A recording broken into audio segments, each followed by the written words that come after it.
Okay, so I'm going to make this video so that you guys can go through the cash flow forecasting lesson at your own pace, and hopefully it is going to make things a bit clearer in terms of what should be going, because there's been quite a lot of misunderstanding so far. So we talked about the fact that cash flow is something that's really unpredictable for a startup business. Most of the new businesses that fail do so because they are having problems with cash flow. And cash flow forecasting therefore looks at how and why a business should try and prepare regular forecasts so that they know what their cash position is, so that they have money available to pay their bills. So you can give up on this, you can be confident that you have done and that you understand this topic when you can do these things. You need to understand why cash flow is so important to a business. You need to understand the role cash flow forecasting can play in the success of a business, and you need to be able to complete the cash flow forecast. We've had a couple of goes at those. Some of us have found it okay, some of us are finding it quite difficult. So, cash is king. This idea that it's the lifeblood of the business. If you do not have money available to spend, and if you run out of cash, your business will almost certainly go bust. You are not going to have unlimited finance, so therefore you need to manage your cash really carefully. So, if you produce a cash flow forecast, you can identify any potential shortfalls that there's going to be in your cash balances. This is really important. Knowing if there's a time when you might not have enough cash means you can try and sort something out so that that isn't a problem. You've got to make sure that there is money available so that you can pay your suppliers and your employees. It helps you to spot any problems that you're having with customer payments if you're offering credit terms and people aren't paying you. So it's an important part of financial control. You can also provide reassurance to people you want to invest, or the bank if you want to borrow money, that you're managing the business properly. So this is particularly important for startup businesses because of this, the cost they incur in the pre-trading period. So we've talked about the fact that you have setup costs. You have to pay for things before you actually start selling anything. So this means that you've got costs going out before you've got any sales revenue coming in, and some of your revenue will be cash. It might be that because you're new, you have no record, you have no sort of trust, so suppliers might be demanding immediate or early payment from you. As a new business, you're going to have market research you've done. You might have to make prototype products and test things to see whether the product's going to be popular. Another reason that new businesses are particularly vulnerable is because they don't have any money that's been earned in the past that they can leave in the bank. We call this retained profit. So if you've been operating for a couple of years, you've been successful, you've made a profit, you can keep some of that profit in the bank in case you need the money. If you're a new business, you will not have that. So these are the things that we talked about for putting together your cash flow forecast, where you get the information from. Your case study will talk about whether the entrepreneur has experience in the particular industry or not. If they don't, then they are likely to make assumptions that are based on gut feelings, that are just guesses, so those are quite dangerous.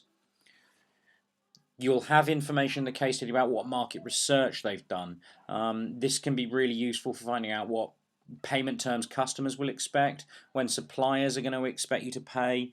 It'll represent and give you information about any seasonal peaks or troughs in demand, so when you're actually going to have cash coming in from sales and how that's going to alter. It'll also help you to identify potential costs. If you know you're going to sell a certain number of products, so you're going to have a certain amount of cash in a particular month, you should be able to work out how much those products are going to cost you and know what money is going to be flowing out. As a result, suppliers are a really helpful source of information about your particular industry and how much you're going to have to spend. And you can get help from advisors who will not only help you put the forecast together, but they can talk to you about whether the assumptions you've made are actually sensible.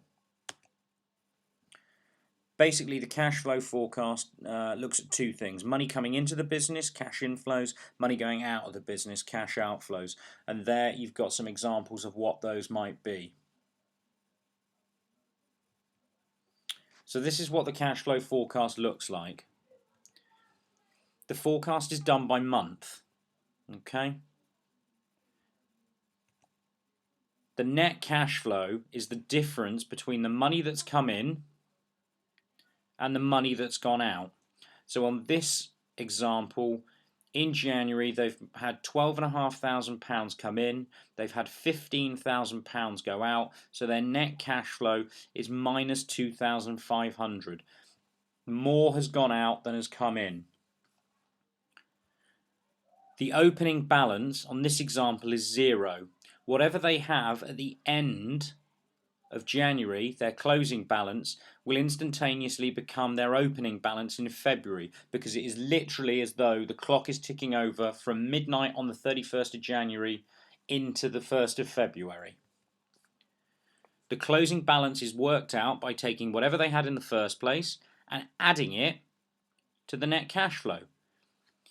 If you've got a negative closing balance, as we see here on this example, it suggests that they need to do something in terms of additional financing or perhaps sorting out a bank overdraft. That's what the cash flow forecast looks like, and that's how you put it together. Some common problems with cash flow forecasts are that you've predicted how much inflows you're going to have, but sales turn out to be lower. Because you love your product, because you're passionate about it as an entrepreneur, it's easy to be over optimistic about sales. Your market research may have gaps, and that is a common theme in a Unit 1 case study. You might have problems because customers don't pay on time. This is a notorious problem for small businesses. It might be that the cost of production proves higher than expected. So it might be that suppliers told you that you'd be able to get materials for a certain price and that turns out to be higher. But it might also be because the business is inefficient. If you buy raw materials but you waste a lot of them because you're not as effective as you'd hope in your manufacturing processes, then you're going to have to spend more money on materials. And that means the outflows from the business are going to be more than you thought. It's also quite common for startup businesses to miss certain costs. You may not have had things crop up in your market research or in your planning that you then find you have to do. There are always unexpected costs, and these are quite often significant. So how do you respond to the limitations? Cash flow forecasting is a tool to help you plan so that you are prepared for what might happen. A good way of responding to the limitations of the cash flow forecasting process is to create two versions.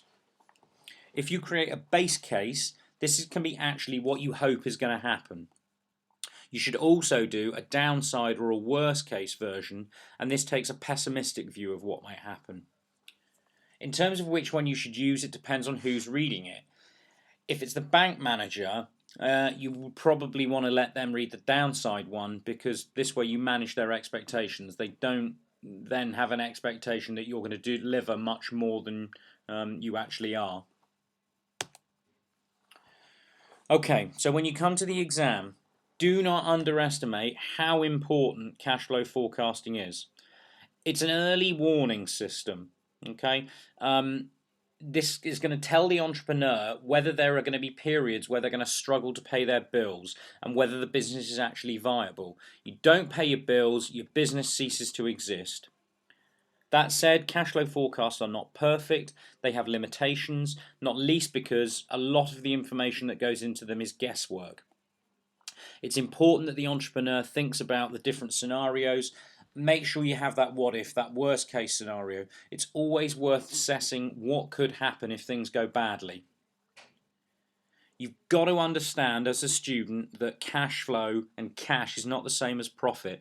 We've talked before about profitable businesses that go bust because they can't pay their debts because they don't have enough cash. Given examples of people paying on credit or suppliers wanting money straight away, which means your cash position is not the same as your profit position.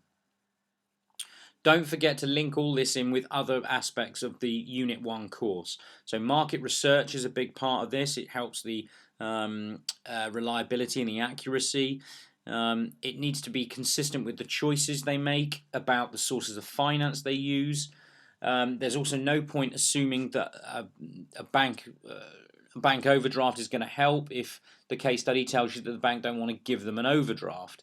When we did recruitment, we talked about consultants and advisors. They're really important with helping in this sort of thing. Hopefully by using this video, you'll be able to stop and start it and go over bits, and hopefully it'll clear up any misunderstandings you've got about this topic. Let me know if you need any more help.